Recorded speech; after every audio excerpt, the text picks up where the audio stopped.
আসসালামু আলাইকুম বন্ধুরা, কেমন আছেন সবাই? আশা করি ভালো আছেন। আমি হারুন বিন জলিল, কৃষকের স্বপ্ন চ্যানেলের পক্ষ থেকে আপনাদেরকে জানাই অভিনন্দন। হ্যালো বন্ধুরা, করলা চাষের আরও একটি নতুন ভিডিও নিয়ে আপনাদের মাঝে চলে এসেছি।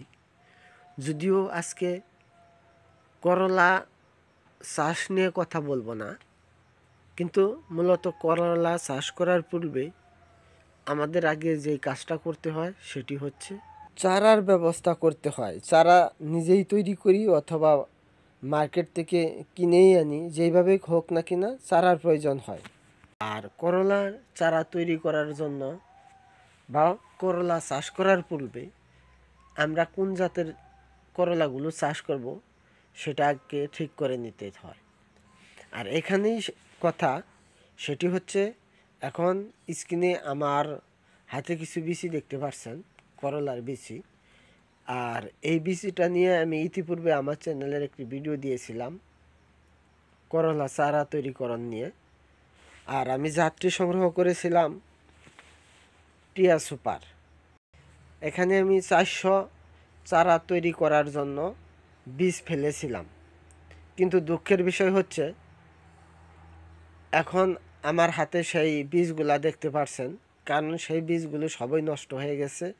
সেই বীজগুলো থেকে আমি কোনো চারা পাইনি। আর তার পরবর্তীতে আমি পরীক্ষাস্বরূপভাবে দুটি এনেছি এসিআইয়ের বীজ। পরবর্তীতে আমি আরও এনেছি কৃষিবিদ, আর সাথে আরও 2 প্যাকেট এনেছি আমি টিয়া সুপার। এতগুলো বীজ বিভিন্ন রকম আনার পিছনে কারণ হচ্ছে, আমি যে প্রথমে টিয়া সুপার বীজগুলো ফেলেছিলাম সেখান থেকে আমি কোনো চারা পাইনি।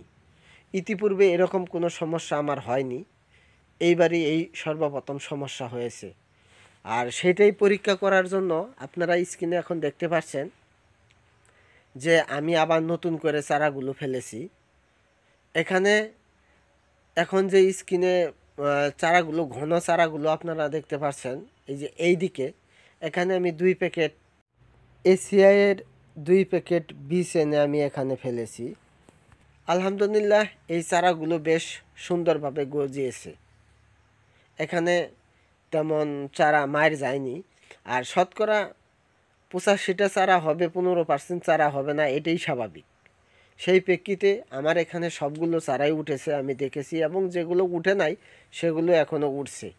আর আস্তে আস্তে এখন এই যে স্ক্রিনে যে সামনের পলিথিন ব্যাগগুলো দেখতে পাচ্ছেন, এই চারাগুলো আমি পরবর্তীতে আবার টিয়া সুপার এনে ফেলেছিলাম পরীক্ষাস্বরূপভাবে, যে আসলে এটা চারা ফালানোর মধ্যে আমার কোনো প্রবলেম নাকি মাটির কোনো সমস্যা, এইসব ইত্যাদি কিছু পরীক্ষা করার জন্য এই চারাগুলো আমি নতুন করে ফেলছি। কিন্তু এবারও আমার সেই টিয়া সুপারও আবার সমস্যা হলো। আমি আপনাদেরকে এই যে স্ক্রিনে এখন দেখাবো যে এইবারও আমার এই চারাগুলো ঠিকমতো গজাচ্ছে না।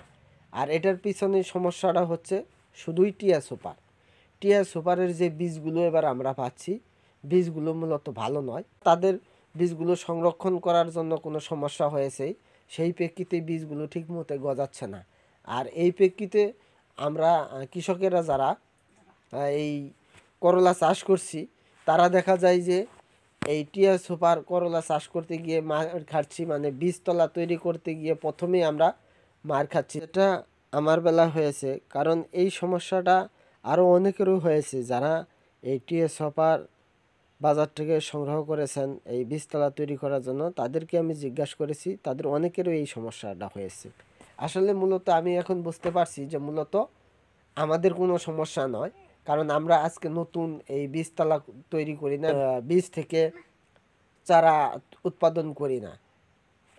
এটা মূলত টিয়া সুপারেরই সমস্যা। এই যে এখন আপনারা স্ক্রিনে দেখতে পাচ্ছেন, এখানে যে আমি 3 প্যাকেট বীজ এনে ফেলেছিলাম, সবগুলো মানে মাত্র 10 থেকে 15টা চারা উঠেছে, আরগুলো চারা এখনও পর্যন্ত উঠে নাই।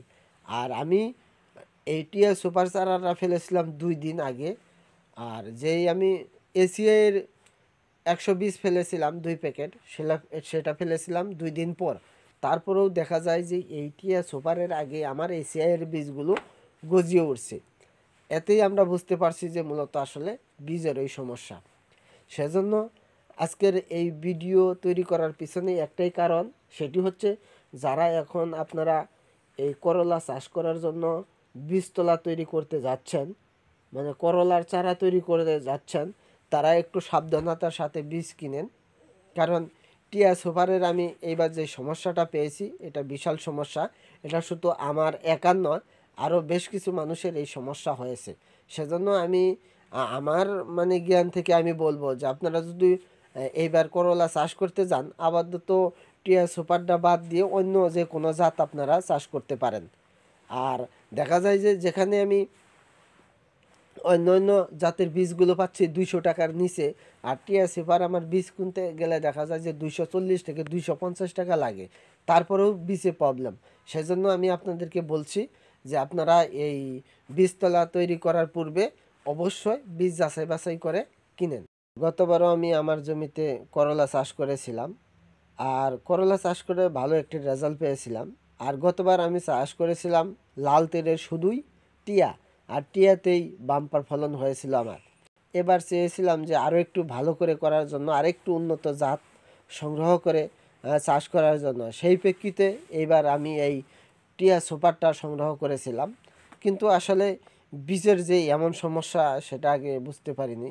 যদি বুঝতে পারতাম তাহলে তো আগে থেকেই এই টিয়া সুপারটা আপাতত না নিয়ে অন্য জাতগুলো সংগ্রহ করতাম।